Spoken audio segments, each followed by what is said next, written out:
What's up guys, so this video will be about a theory I have for the mother. Before we begin, I want to tell you that there are minor spoilers concerning the mother.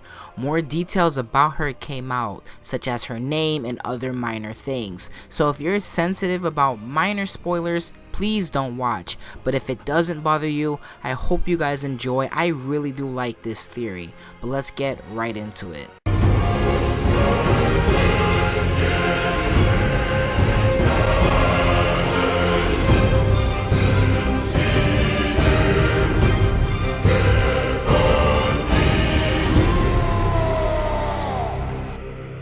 The mother. Atreus' mother had always been a mystery since the game's reveal. The only details we knew about her was that she had died in some way. She teaches Atreus Elder Futhark language, how to hunt, as well as other Norse creatures. However, more details recently came to life when the hands-on gameplay details had been released on several websites. Here is all the new info we know about the mother. The following information comes from Game Informer's website, which reads, "I was able to learn a bit more about this woman, who is named Faye. She's dead by the time we joined Kratos and his son Atreus, but it doesn't appear that she was murdered or faced a violent end. She had personally marked trees in the forest for her funeral prior, which leads me to believe that she saw her own death coming. The valley that Kratos' family lived in was protected by a magical circle of trees, but when Kratos felled them, at Faye's request, an opening in the barrier was created. Upon searching for her name in real Norse myth, or any myth for that matter, I didn't find anything substantial, so I believe she is just a brand new character that the team created for the story. However, I do not believe Faye was just another simple spellcaster that lived in Norse myth. If you all remember way back the special performance of the game, which is confirmed by Cory Barlog himself to be the story of the mother, we see her in the woods carrying the Leviathan axe, which then shows Kratos holding it. The Leviathan axe, a weapon created by Brock and Sindri, who after creation was thinking of the axe's legend, how the person who wields it will be unmatched and true, and wherever the axe ends up, it will aid to bring peace once again. This was mentioned in one of the lost pages." Sindri nodded. "Then let this blade find trial in a hero's hallowed hand. Let its aim fly straight and true across these ragged lands. Let its purpose find a place high up and further in. Bring us peace and hope once more. Rise now, Leviathan." And yet somehow, Faye managed to obtain such a weapon. How? That's when I realized the mother's role in the story may be bigger than it seems.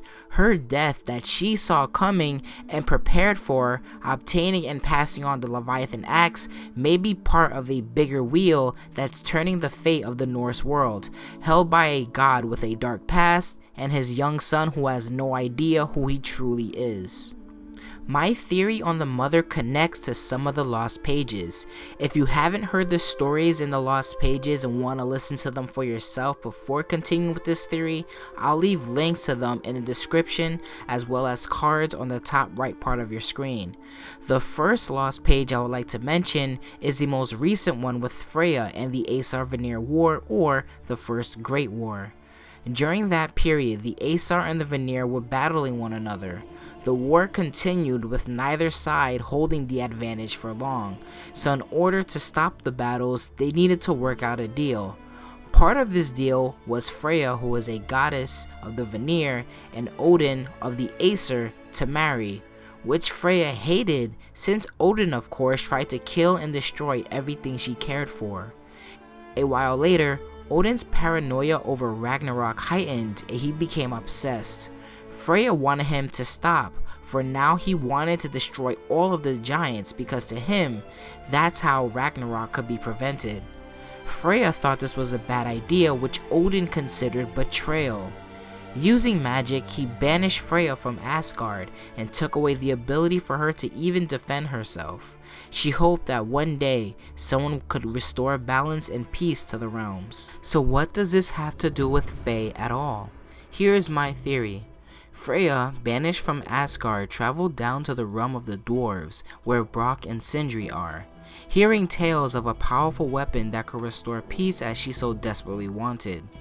There she may have took the axe. By stealing or receiving from Brock and Sindri is unknown, but because they don't have a problem with Kratos having it, since they will be upgrading it in the game, they may have been okay with Freya giving it away.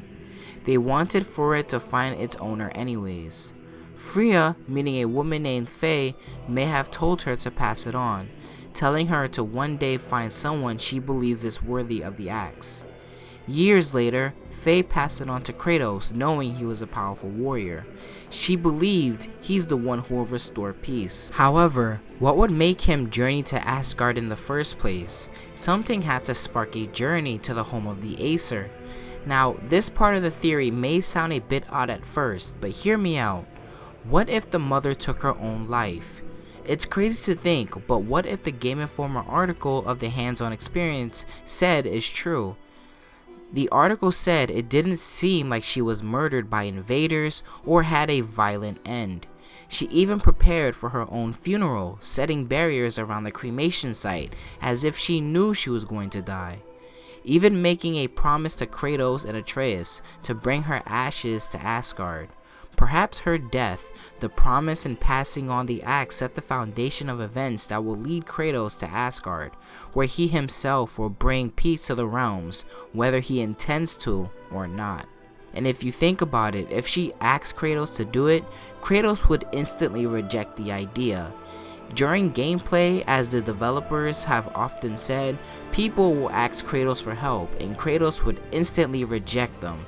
But Atreus is the one who accepts everybody. He always convinces Kratos to help them out. So of course she couldn't just simply ask Kratos to do something. Perhaps Atreus will also play a huge role in restoring peace to all the realms. Father and son will eventually restore peace thanks to the sacrifice that the mother made. However, one of the Aesir already set his sights on Kratos and his young son as they travel up a mountainside. This Aesir, after knowing of their presence, now begins to think of a way to use them as pawns for his own goals, giving a wicked smile as he does. I'll save that theory for the next video. So what did you guys think? This was actually one of my biggest theories and something that I absolutely loved thinking about, and I can't wait for you guys to hear the next theory. Here are some other theories I made. Check out the playlist for all of my God of War theories and subscribe for future ones. Later guys.